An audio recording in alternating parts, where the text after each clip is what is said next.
The emergency alerts hit my phone one after another: contract freezes, investor withdrawals, legal risk escalations. Every notification tied directly to the CEO's son's $90 million expansion project. 2 nights earlier, he had leaned back in the boardroom and smirked at me, telling me to stick to your little side tasks. His father agreed without hesitation. I kept my eyes on my notepad, wrote what they needed me to write, and when the meeting ended, I sent a single message to my investment director: pull all funding, immediately. I never expected the fallout to spread this far, or for the truth about who held the real power to land with such force. The story you're about to hear is a fictional work created by the writing team at Revenge AITA. It draws inspiration from the injustices many women face in the workplace: disrespect, favoritism, and age bias against midlife professionals. We tell this story to highlight the journey of a woman who rises, reclaims her worth, and refuses to let anyone define her value. This narrative is meant to inspire, heal, and remind you that self-respect is never something you ask permission for. All characters and events are purely illustrative. My name is Sophia Kerrigan, and when the alerts started flooding in, I was sitting alone in my apartment in Seattle, staring at a phone that would not stop shaking. Elias Monroe, my investment director, called first. He never called unless something had truly gone off the rails. Sophia. The partners in Singapore froze the land contracts, he said, voice tight. They are demanding an explanation for the missing capital. Let them hold, I replied. They deserve answers from the people who ignored every warning sign. Another alert buzzed: internal audit escalation, then a partner withdrawal, then a construction delay. Rainford Technologies had been shoved off balance in less than 15 minutes, and it all traced back to the message I sent. I should have felt fear or regret, but all I felt was clarity. This collapse was not a surprise. It was a consequence. A final alert appeared: emergency board meeting called for the morning.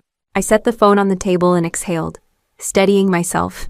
They would come looking for explanations, blame, someone to pin this chaos on.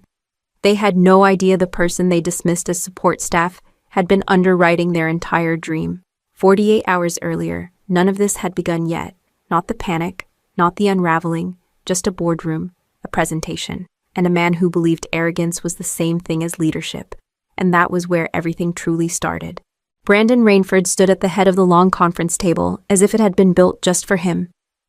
The Asia Gateway expansion is our boldest move yet, he declared, clicking through slides filled with projections and animated graphs. By next quarter, we will have secured 3 distributor partnerships, final land agreements, and a launch roadmap worth $90 million. His father, Richard Rainford, nodded before the board could respond. Outstanding work, Brandon. This is the kind of thinking Rainford Technologies needs: vision, confidence. I kept typing, the keys soft beneath my fingers, the rhythm steady. They liked me steady. They liked me silent. Brandon pointed his remote at the screen. This is leadership, not paperwork. Real momentum. Real business. I shifted slightly in my chair. Brandon, can you walk us through the revised contingency framework for the accelerated timeline? The risk profile changes if the land approval is delayed. He didn't look at me, he laughed. A short, dismissive sound that bounced off the glass walls. Contingency. He leaned forward. Sophia, this is not one of your administrative checklists. This is a high-level expansion. You do great work. But these decisions are for people with operational experience, his father added. Management belongs to real professionals. Sophia, let Brandon handle the heavy lifting. My pen paused for half a second. Then I kept writing, documenting their words as if they were harmless. Across the table, CFO Daniel Huxley shifted in his seat. He offered a quick glance, sharp, knowing, a flicker of something like concern, or understanding, or both. Brandon continued, swaggering through his deck. Once the initial $30 million is released, everything falls into place.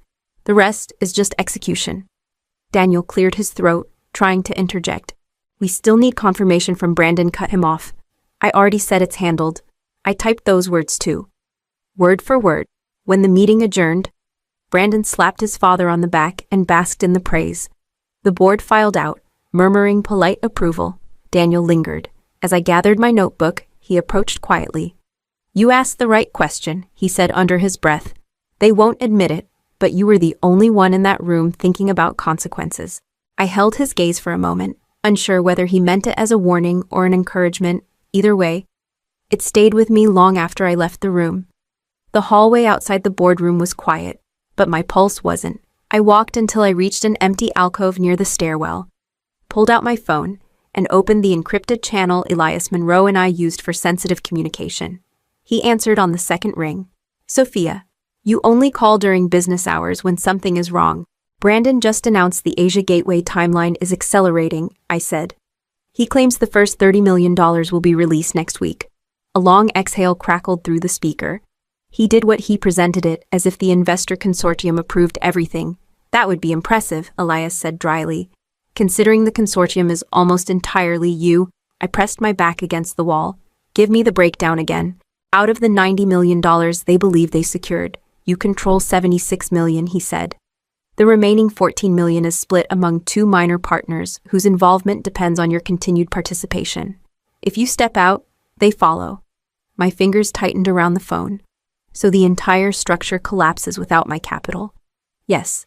Rainford Technologies has no expansion without you. That was the point of the shell setup. Remember, you wanted to evaluate Brandon's competence without interference." "I wanted to give him a fair chance," I murmured. "I wanted to see whether he could run a project without leaning on his last name."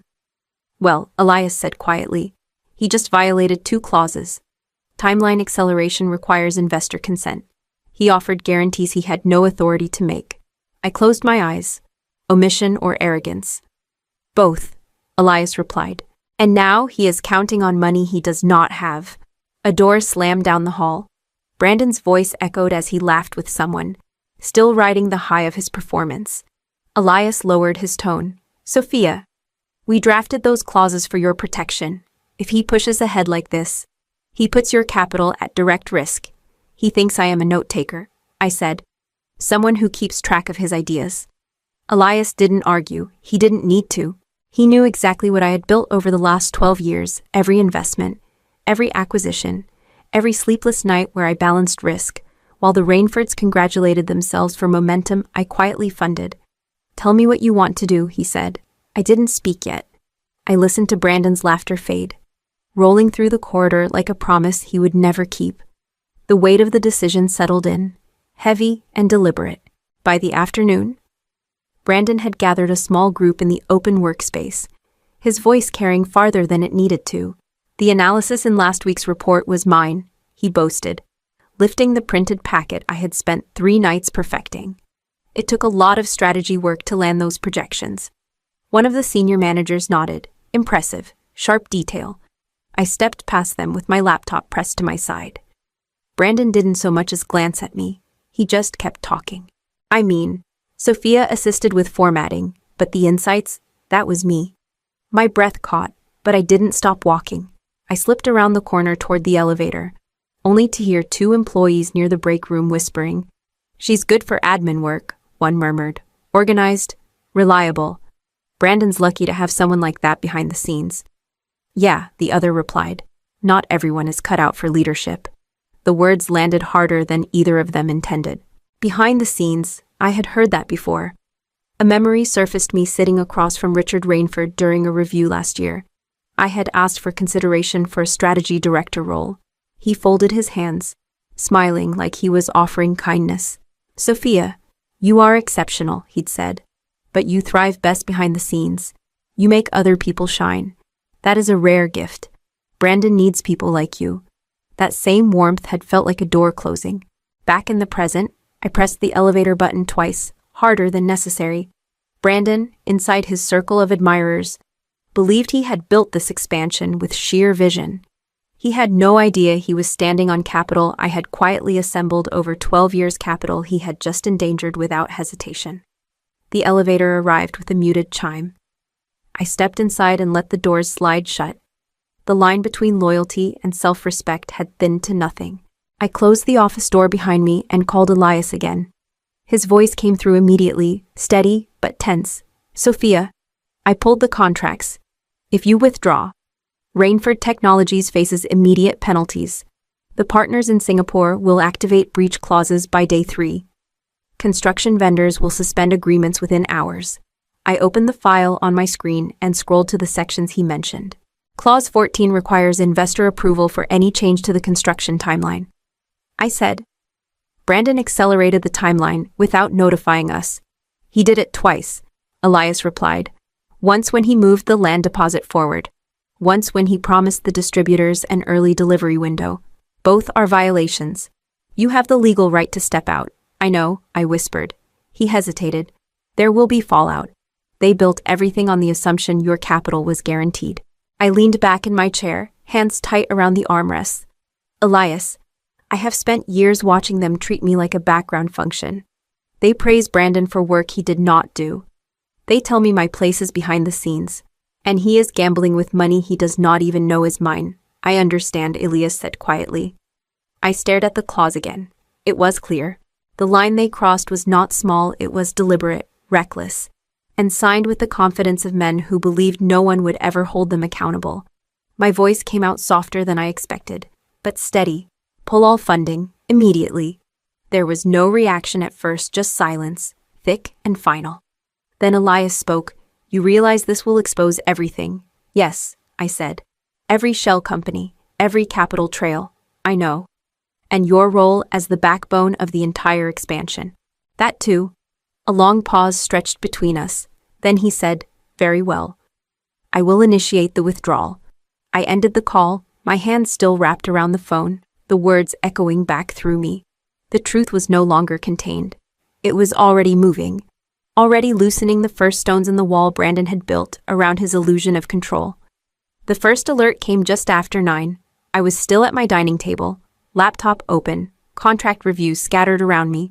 The notification pulsed across the screen, transaction freeze initiated by Singapore Property Group. A second alert followed almost immediately, Manila Logistics Consortium requesting confirmation of missing capital. Then a third, Rainford Technologies legal team, urgent escalation required. My phone vibrated with each one, the rhythm turning frantic.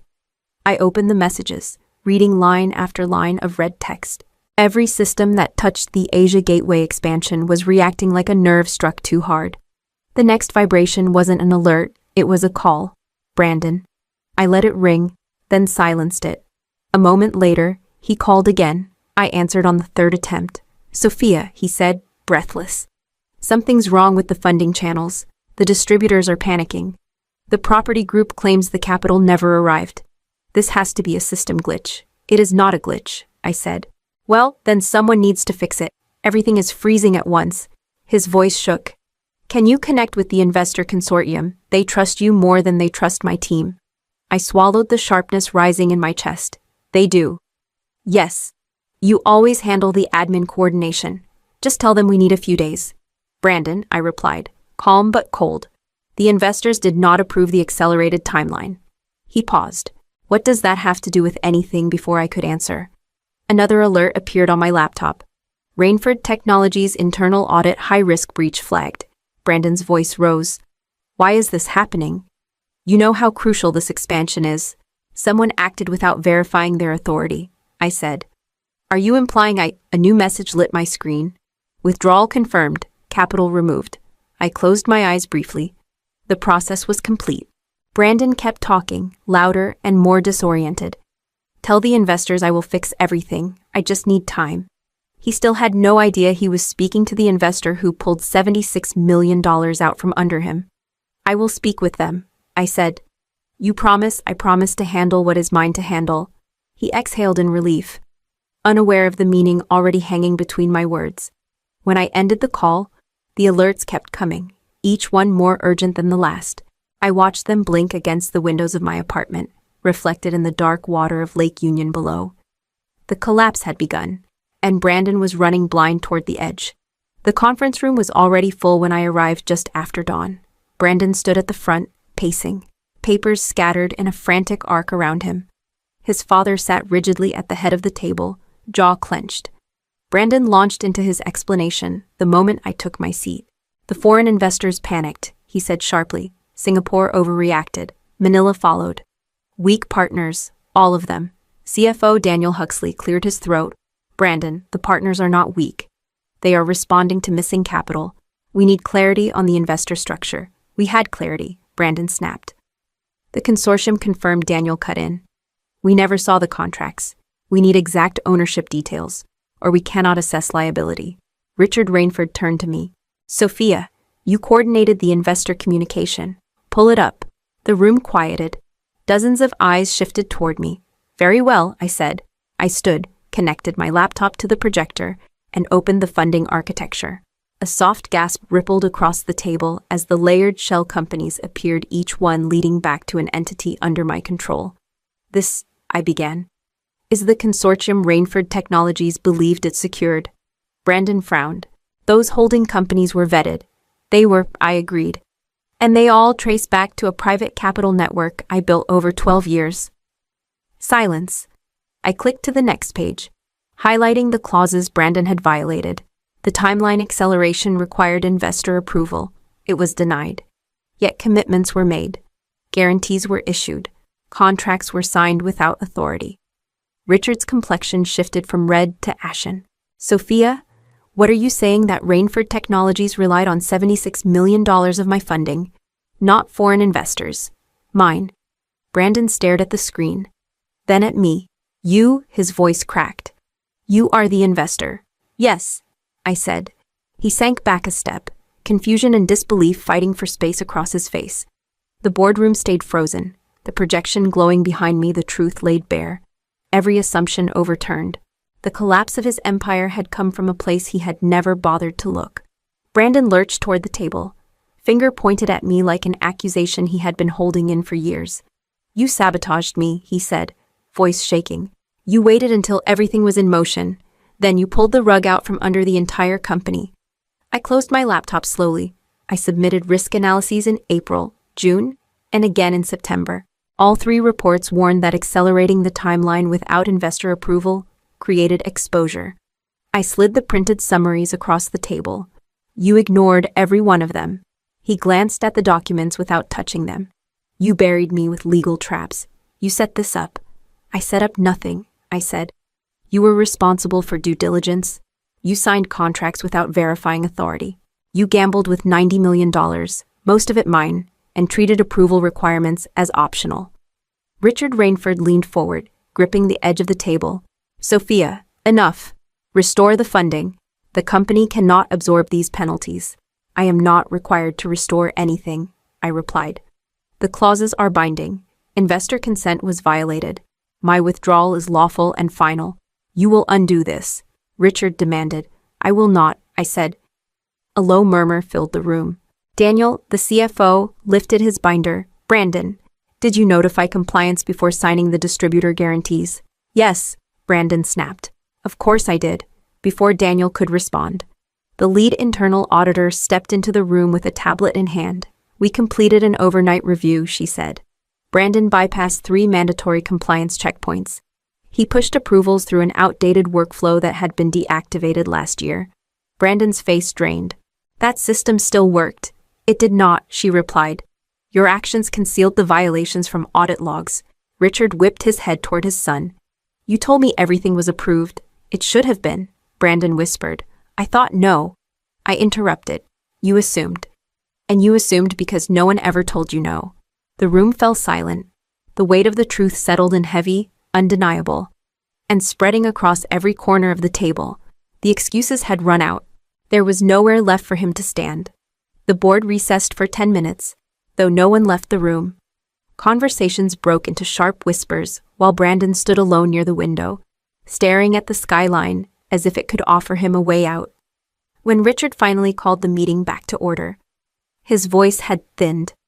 We need to vote on corrective action, Daniel read from a prepared list, based on the violations, the unauthorized commitments, and the exposure created. The proposal is as follows. Brandon Rainford will retain title but lose all authority over corporate funds, vendor negotiations, and expansion strategy. Operational control will shift to a new oversight division. Brandon spun around. You cannot strip my authority. I am the successor. Richard pinched the bridge of his nose. This company cannot survive another mistake of this scale. The vote happened quickly. One by one, hands lifted. Only Brandon kept his down, trembling with anger he could no longer disguise. It passes, Richard said quietly. Brandon's voice cracked. You are making me a puppet. No, I said. You made yourself one the moment you stopped listening. A silence settled over the room. Then Daniel stood again. We also propose establishing a chief risk steward role, someone who oversees all high-value projects to prevent this level of oversight failure. Richard looked at me, eyes clouded with something like shame. Sophia, the board would like you to take that position. Brandon let out a disbelieving laugh. You would put her above me. She has been above you for a long time, Daniel replied. Richard straightened, facing me fully. I underestimated you, for years. I see that now. If you take this role, you will have full independence, no interference. I felt the weight of the moment settle into place, not revenge, not triumph. Alignment, purpose. I accept, I said. Brandon turned away, silenced not by punishment, but by the structure that now existed around him, a structure his own arrogance had made necessary. Brandon was not removed from Rainford Technologies. But for a man who had lived his entire life on inherited authority, the punishment cut far deeper. His name stayed on the organizational chart. His office door remained polished and untouched. Yet everything behind it had been stripped from his control. A title with no authority. A throne with no kingdom. I stepped into my new role as Chief Risk Steward the following week. The first meeting was brief. We will implement transparent approval checkpoints. I told the board, every project above $10 million requires full documentation and verified investor consent. No one objected, not even Richard. As the room emptied, Richard lingered at the doorway. You are leading this company into something stronger than I ever built, he said. His voice carried no pride, only recognition. I should have seen who you were sooner. Seeing it now is enough, I replied. The next few days settled into a new rhythm. I led teams through risk reviews, clarified processes, rebuilt integrity where shortcuts had once been rewarded. People listened when I spoke now, not because I demanded respect, but because I had claimed the place I had earned. Brandon avoided me in the hallways. If we crossed paths, he looked down, shoulders tight. No excuses, no attempts to repair what he had broken, only silence. And in that silence lived the first honest thing he had ever offered me. During a strategy session, Daniel leaned toward me. This company is different with you steering the guardrails. We all needed different, I said. That night, I stood by the window of my apartment overlooking the dark water. The city hummed below, steady and indifferent. One message pull: all funding had felt like a detonation at the time. But standing there now, I understood it had been something else entirely. It was liberation. I no longer lived behind the scenes of other people's decisions. I no longer financed the arrogance of men who believed competence was optional if they were born in the right family. What I built stood on my own choices now. And the life lesson I carried with me was simple. Power is not something you wait to be given. Power is something you reclaim the moment you stop funding the people who diminish you. The message arrived the moment I thought my life had finally stopped spinning. I was sitting on a borrowed towel in Hawaii, sunscreen still warming on my shoulders, when my phone vibrated with a single line that ended my career. Effective immediately, Hazel, you're released due to staff cuts. No call, no explanation, just a sentence that landed harder than any wave on the shore behind me. My daughter, Leela, shouted for me to watch her jump a line of foam. My sister, Nora, asked if I wanted something cold to drink. I forced a nod, swallowing the sting in my throat. Years at a Portland startup. And this was how Levi chose to speak to me. Not even a voice. Not even my name typed with intention. I opened the message again, making sure I had read it correctly. Then I exhaled and unlocked my cloud folder. The one I kept out of habit, out of survival. Really? I scrolled to my contract, pulled up clause 135, and read the sentence I had fought to keep: termination, without cause triggers, immediate and automatic revocation of all rights to the Hazel Sync engine. My engine. The backbone of a $150 million app. The only reason the company had survived long enough for Levi to hire his friends and call himself a visionary. Nora stepped closer. Hazel, is something wrong? Nothing I didn't expect, I murmured, and lifted the phone to take a clean screenshot of the clause. My hands were steady, calmer than they should have been. I opened a new email. No subject, no text, no greeting. I attached the screenshot and entered Levi's address. Then I hit send. For a moment, the world was quiet enough for me to hear Lila laughing. Then my phone exploded with calls. First one, then another, then a relentless stream that made the device rattle against my palm. I pressed it face down on the towel and breathed. "He never read it," I whispered. "The story you are about to hear is a fictional work created by the writing team at Revenge AITA. It draws inspiration from the injustices many women face in the workplace, disrespect, favoritism, and age bias against midlife professionals. We tell this story to highlight the journey of a woman who rises, reclaims her worth, and refuses to let anyone define her value. This narrative is meant to inspire, heal, and remind you that self-respect is never something you ask permission for. All characters and events are purely illustrative." I stood, brushing sand from my legs, listening to the phone vibrate again and again behind me. Chapter 2 would begin soon enough, and Portland would feel the consequences before I even packed to go home. I stepped out onto the balcony of the rental house, leaving the noise of my family behind me. Hawaii felt too gentle for the memories clawing their way back. But they came anyway every late night, every meeting where I pretended my chest wasn't tightening from being talked over. I remembered my first month in Portland, when the startup still met in a converted warehouse with cold floors and bad insulation.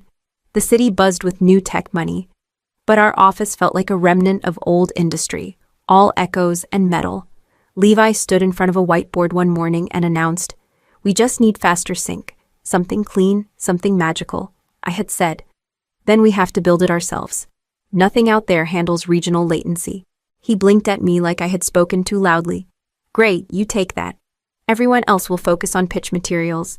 Everyone else meant his friends from college. They cheered. I went home with a laptop and 6 weeks of sleepless nights ahead of me. I spent those nights working alone at my kitchen table. My neighbor would hear my chair scrape at dawn and knock on the wall to tell me to get some sleep. I never did. The engine needed precision, and in quieter moments, I needed to prove I could build something no one else bothered to understand. When the investors finally noticed user retention climbing, Levi clapped my shoulder. "Hazel, this is good. Maybe not flashy, but solid. Solid enough to function as licensed software," I told him, under my name. He laughed.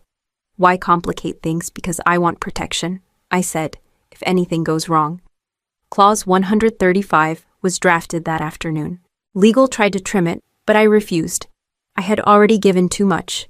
Standing on the balcony now, listening to distant waves, I understood something sharp and quiet. The firing hadn't surprised me. The forgetting had, behind me. My phone buzzed again from where I had left it inside. Their panic was only beginning. Mine had ended years ago. The calls kept coming before the sun climbed past mid-morning. First Levi, then the chief technology officer. Then a number I recognized from the legal department. The vibrations rolled across the fabric of my beach bag like a trapped insect. Insistent and nervous, I did not reach for it.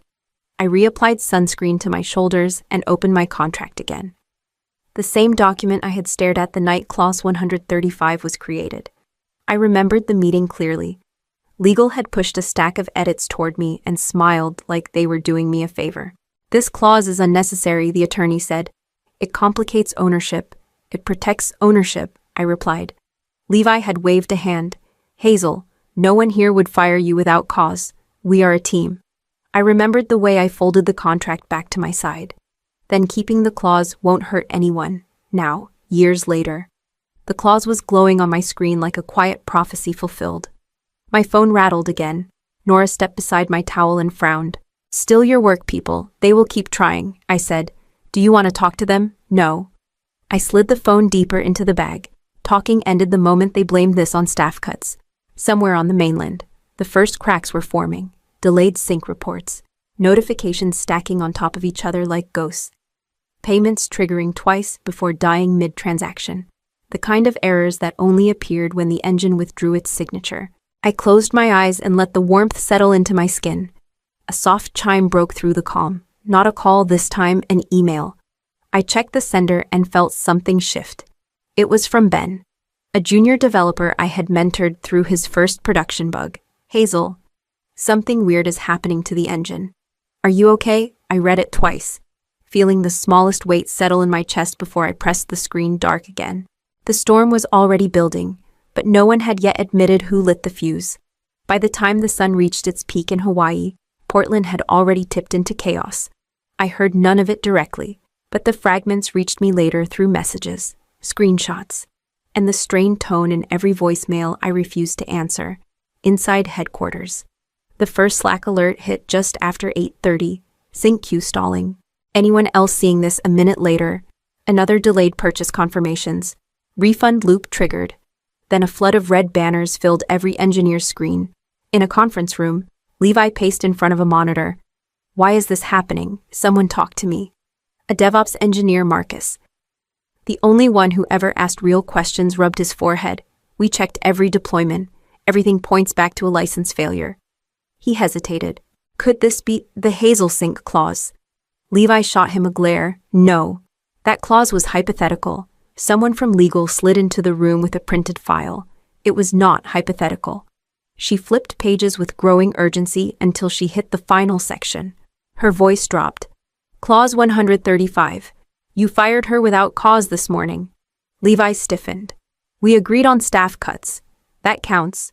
No, it absolutely does not, she snapped. You triggered immediate revocation. She looked up, disbelief turning sharp. You did this. Investors began calling within minutes. A major enterprise client demanded a written explanation before noon or threatened litigation. Customer service could no longer keep up with complaints from users spinning in error loops. Someone forwarded around the blank email I had sent my silent message until it reached every department like a warning from a ghost. Then the mini twist landed. A screenshot of clause 135 appeared on Reddit, posted anonymously. The caption read, "Did they seriously fire the person who built the engine?" As speculation spread across the internet, Levi barked orders, pointing fingers at code he had never read and a system he never understood.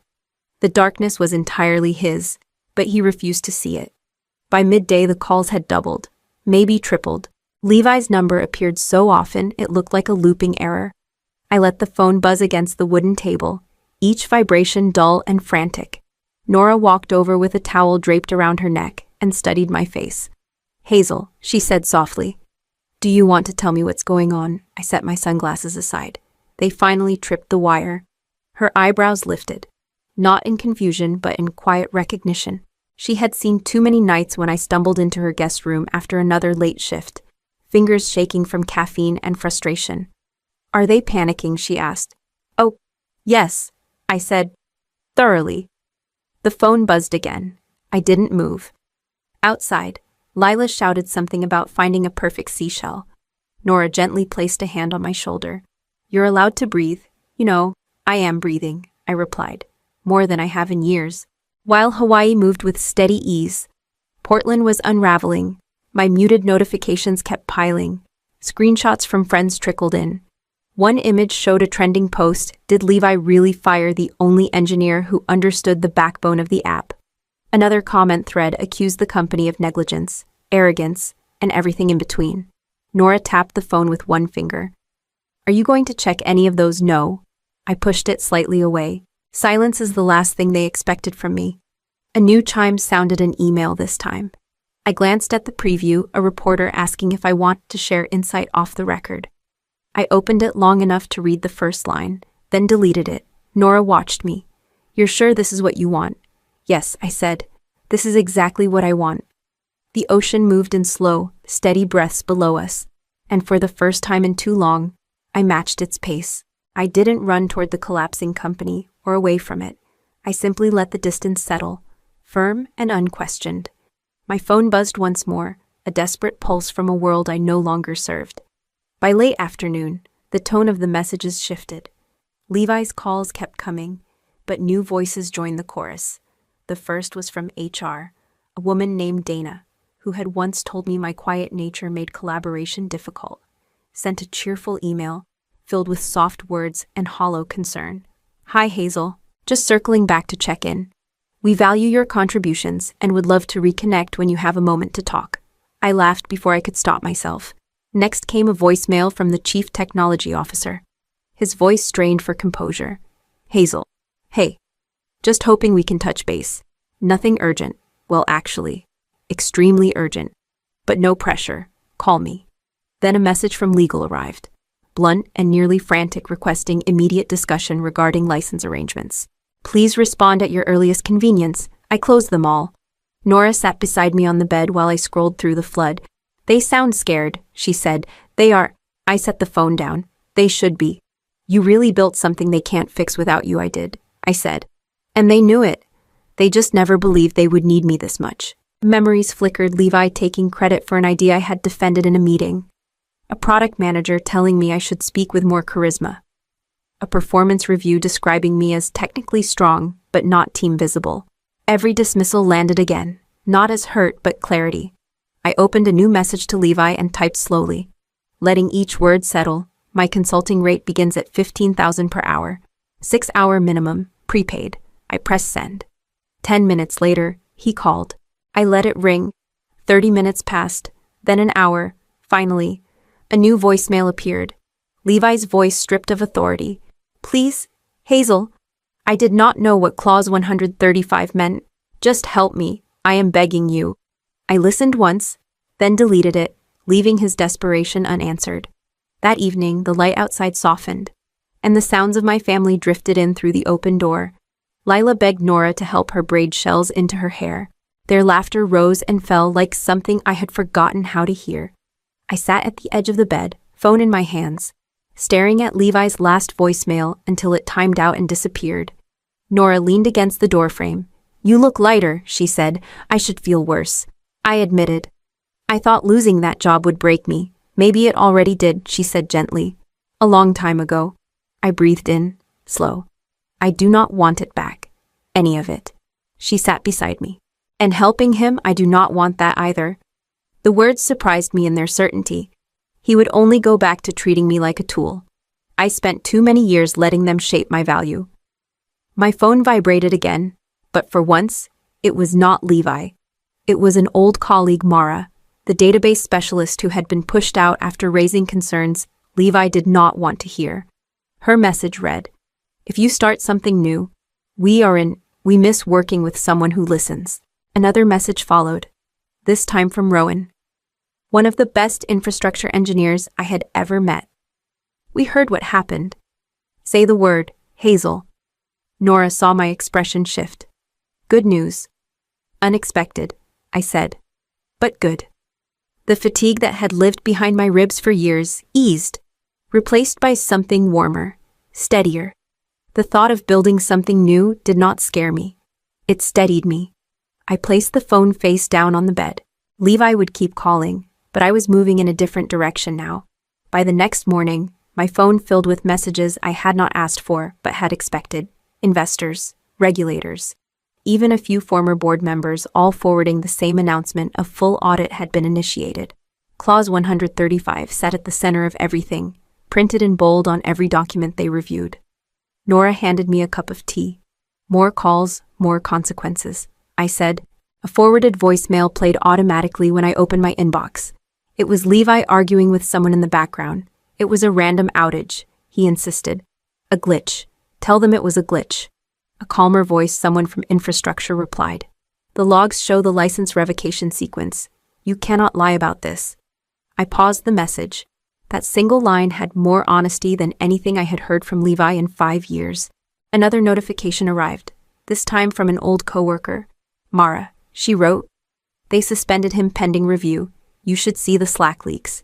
She attached screenshots from internal channels, jokes about my low charisma, comments dismissing my engine as useful but not special, and one message from Levi himself bragging that he could replace Hazel any day.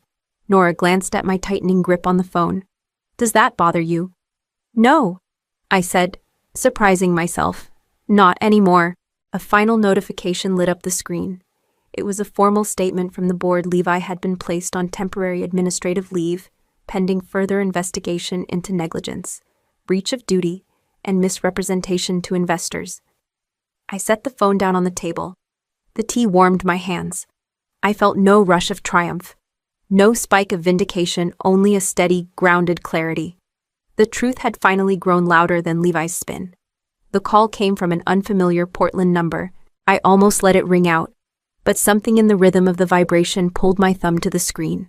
I answered without speaking. A shaky breath filled the line. Then Levi's voice, stripped of confidence. "Hazel, it is me. Please do not hang up." I sat on the edge of the bed, letting the silence stretch. "I know you saw the audit notice," he continued. "They are saying I acted negligently. They think I hid things. I did not hide anything. I did not read the entire contract." His voice cracked. "I did not read clause 135. Nora glanced in from the doorway, but I lifted a hand. I needed to hear this. Levi tried again. "I should have listened to you. You always understood the system. You built the structure the rest of us depended on. I was arrogant and lazy. I thought if I repeated enough buzzwords, the architecture would take care of itself." He inhaled sharply. "Hazel, we can fix this together. I can reinstate you. Or we can form a partnership. A fresh start, please." I closed my eyes and let his words fall away. All I could see was Portland's endless rain, the nights I spent debugging while he rehearsed pitches, the morning I arrived early only to find my work credited to someone else. I thought of the engine, the one piece of my life he never cared to understand. My voice was steady when it came. "The protocol was never yours. If you need a sync engine, the public version is available. That is all." "Hazel," I ended the call. I blocked the number. It felt neither cruel nor triumphant, just necessary. The past had finally run out of space in my life. I returned to Portland with a different kind of weight, lighter, steadier, no longer tied to the company I had given too many years to. The rain greeted me the way it always had, soft and persistent. I did not walk back into Levi's office. I walked into a small rented workspace on the east side, where the lights hummed low and the walls still smelled faintly of new paint. Mara arrived first, dropping her backpack on the floor. "You really meant it," she said. "We are actually doing this." Rowan followed, shaking off his umbrella. "I have not felt excited about work in years. Tell us where to start." I opened my laptop. "We build what they refuse to understand. Clean systems, honest architecture, no hidden clauses, no exploitation." Mara nodded. "Something people can trust." We spent days sketching the core of a new engine, modular, transparent, and resilient. The kind of structure Levi would never have approved because it required real accountability. I watched the pieces take shape, each decision rooted not in fear but in tension. 1 week later, while I was testing a data pipeline with Rowan, my phone buzzed with a news alert. Levi's name appeared in the headline. I read it quietly. He had been permanently removed from executive eligibility after the audit confirmed negligence and breach of operational duty. He would never again lead any organization handling user data. Rowan looked over. "Are you okay?" "Yes," I said, closing the notification. "This belongs to him, not to me." We launched our first client integration that afternoon. The moment the system synced, smooth, precise, unwavering, I felt something settle in my chest, a final piece clicking into place. The freedom was real this time, not borrowed or conditional. I watched the stream stabilize and whispered, "Actions expire just like licenses." His timed out. Mine finally began. A quiet truth followed me out of the room. The life you build for yourself will always outlast the one others try to build around you.